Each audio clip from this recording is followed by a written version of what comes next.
भक्तगणों, आज आपको श्रीमद्देवी भागवत चतुर्थ स्कंध में और अथवा पंचवा अध्याय नर नारायण की तपस्या से चिंतित होकर इंद्र का उनके पास जाना और मोहिनी माया प्रकट करना तथा उससे भी अप्रभावित रहने पर कामदेव, बसंत और अप्सराओं को भेजना। यह कथा आपको सुनाऊंगा, आप सब ध्यान सुने और इस चैनल को लाइक करें, सब्सक्राइब जरूर करें। कथा सुनिए। तो व्यास जी बोले, हे निर्बोधम, अब अधिक कहने से क्या लाभ।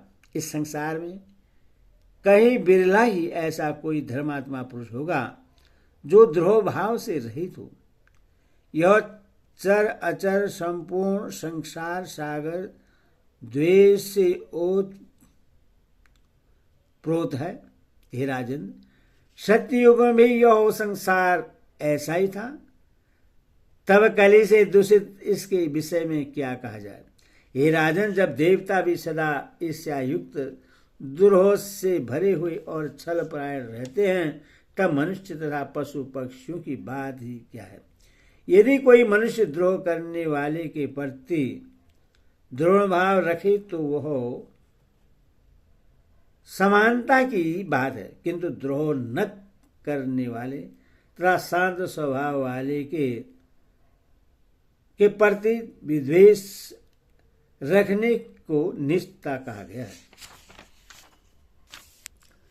यदि कोई तपस्वी शांत होकर जब ध्यान में लीन हो जाता है तो इंद्र उसके जप में विघ्न डालने हेतु तत्पर हो जाता है। सज्जन पुरुषों के लिए हर समय सतयुग दिखलाई पड़ता है और दुष्ट लोगों के लिए सर्वदा कलयुग ही रहता है। जिस युग में क्रिया का योग व्यवस्थित रहते हैं वे द्वापर तथा त्रेतारो मध्यम युग मध्यम कोटि के लोगों के लिए कहे गए हैं। अतः किसी समय भी कोई सत्य धर्मा हो सकता है अथवा सभी युगों में जो चाहे धर्मपरायण हो सकता है।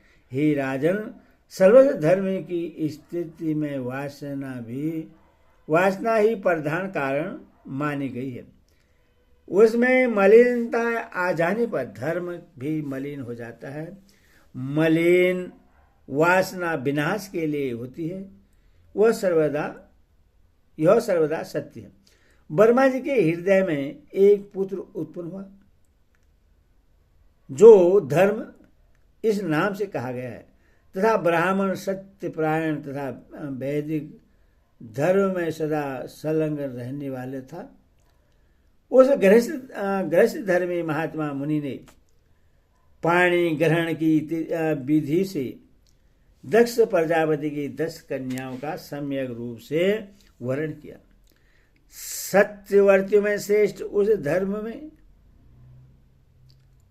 ने उनसे हरि, कृष्ण, नर और नारायण नामक 4 पुत्र उत्पन्न किए। हे राजन, उनमें ही हरि और श्री कृष्ण ये दोनों योगाभ्यास करने लगे तथा नर और नारायण ये दोनों हिमालय पर्वत के शिखर पर जाकर बद्रिकाश्रम तीर्थ में कठिन तपस्या करने लगे। वे प्राचीन मुनिश्रेष्ठ नर और नारायण तपस्वियों में सबसे प्रधान थे। गंगा के विस्तृत तट पर रहकर ब्रह्म चिंतन करते हुए भगवान विष्णु के अंशावतार नर नारायण ने वहां पूरे 1000 वर्ष तक कठोर तप किया। उनके तप से चराचर सहित संपूर्ण संसार संतप्त हो गया। इससे इंद्र के मन में नर नारायण के प्रति शोभ उत्पन्न हो गया। तब चिंतित होकर इंद्र ने अपने मन में सोचा, अब मुझे क्या करना चाहिए। हे धर्मपुत्र नर नारायण तपस्वी तथा ध्यान परायण हैं। वे पूर्ण रूप से सिद्ध होकर मेरा श्रेष्ठ आसन ग्रहण कर लेंगे। अथवा यदि अतः किस प्रकार विघ्न उत्पन्न करूं जिसे तप न कर सके। अब इनके मन में काम, क्रोध अथवा अत्यंत भीषण लोभ उत्पन्न करके मन में करके तप में विघ्न करना चाहिए। यह विचार कर इंद्र आदि उत्तम ऐरावत हाथी पर सवार होकर उनके तप में विघ्न डालने की इच्छा से गंधमादन पर्वत पर श्री कृष्ण शीघ्रतापूर्वक जा पहुंचे। वहां जाकर उन्होंने उस पवित्र आश्रम में तप करते हुए नर नारायण को देखा। उस समय तप के प्रभाव से दीप्त शरीर वाले हुए दोनों ऋषि उगे हुए सूर्य की भांति प्रतीत हो रहे थे। इंद्र ने सोचा, क्या ये ब्रह्मा और विष्णु प्रकट हुए हैं अथवा दो सूर्य उदित हो गए हैं? धर्म के ये दोनों पुत्र अपने तप द्वारा न जाने क्या कर देंगे। ऐसा विचार करके सचिपति इंद्र ने नर नारायण की ओर देखकर उनसे कहा, हे महाभाग धर्मनंदन, आप लोगों का क्या कार्य है, बताइए। मैं श्रेष्ठ वर तथा अथवा प्रदान करता हूं। हे मुनियों, हे ऋषियों, मैं वर देने के लिए ही आया हूं। वर अधेय हो तो भी मैं दूंगा, क्योंकि मैं आप लोगों की तपस्या से परम प्रसन्न हूं। व्याज इस प्रकार उनके सामने खड़े होकर इंद्र ने बार बार उनसे वरदान मांगने को कहा, किंतु ध्यानमग्न तथा दृढ़ चित्त वे दोनों ऋषि नहीं बोले। तब इंद्र ने अपनी भयदायिनी मोहिनी माया प्रकट की। उन्होंने भेड़िए, सिंह, व्याघ्र आदि हिंसक जंतु को उत्पन्न करके उन्हें भयभीत किया। इस प्रकार वर्षा, वायु और अग्नि उत्पन्न करके इंद्र ने अपनी मोहिनी माया रचकर उन दोनों को भयभीत करने की चेष्टा की, किंतु धर्मपुत्र वे दोनों मुनि इस भय से भी बस में नहीं किए जा सके। ऐसे उन नर नारायण को देखकर इंद्र अपने भवन चले गए। वे नर नारायण वरदान के लोभ में नहीं आए और अग्नि तथा वायु से भयभीत नहीं हुए। व्याघ्र, सिंह आदि के आक्रमण करने पर भी वे दोनों अपने आसन से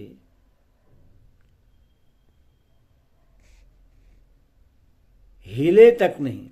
उन दोनों के ध्यान को भंग करने के उस समय कोई भी समर्थ नहीं हो सका।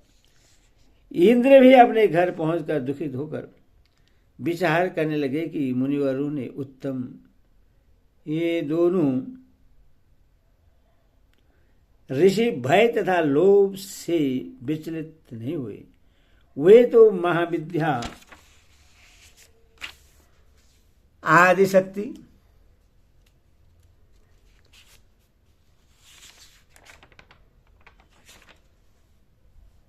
सनातनी, सब लोगों की स्वामिनी और अद्भुत परा प्रकृति का ध्यान कर रहे थे।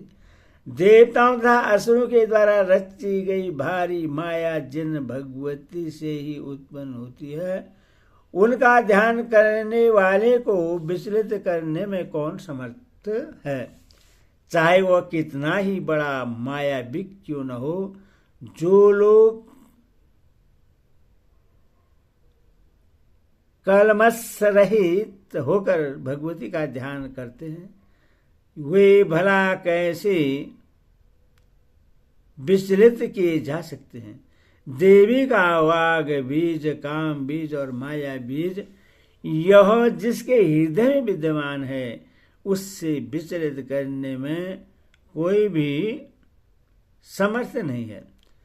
अथवा माया से मोहित इंद्र ने पुनः उनका प्रतिकार करने हेतु कामदेव तथा वस्तु को बुलाकर, कामदेव तथा बसंत को बुलाकर यह वचन कहा, हे कामदेव, तुम बसंत और रति को लेकर अनेक अवसराओं के साथ उस गंधमादन पर्वत पर अभी शीघ्रता पर जाओ। वहां नर नारायण नामक दो प्राचीन श्रेष्ठ ऋषि बद्रिकाश्रम के एकांत स्थान में स्थित होकर तपस्या कर रहे थे। हे मनमत, उनके पास जाकर तुम अपने बाणों से उनके चित्त को कामासक्त कर दो।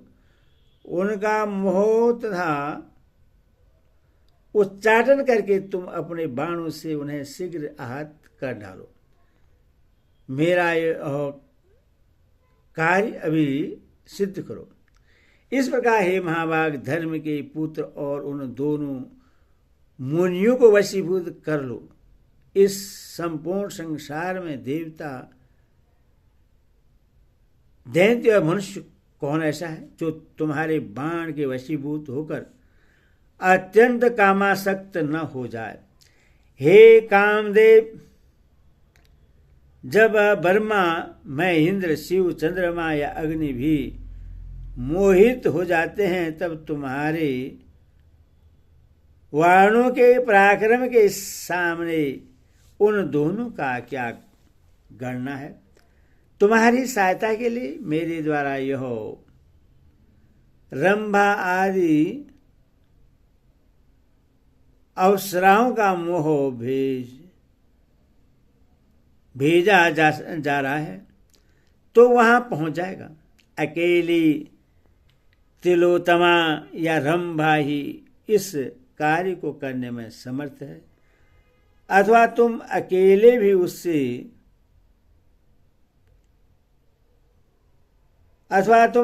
भी इससे करने में समर्थ हो, तब सभी सम्मिलित रूप से ही कार्य सिद्ध कर लेंगे। इसमें संदेह की बात ही क्या है। हे महाभाग, तुम मेरे इस कार्य को संपन्न करो, मैं तुम्हें वांछित वस्तु प्रदान करूंगा। मैंने उन दोनों तपस्वियों को वरदान के द्वारा बहुत प्रलोभन दिया, किंतु वे अपने स्थान से विचलित नहीं हुए, बल्कि शांत बैठे रहे। मेरा यह परिश्रम व्यर्थ चला गया। मैंने माया रचकर उन तपस्वियों को बहुत डराया, फिर भी वे अपने आसन से नहीं उठे।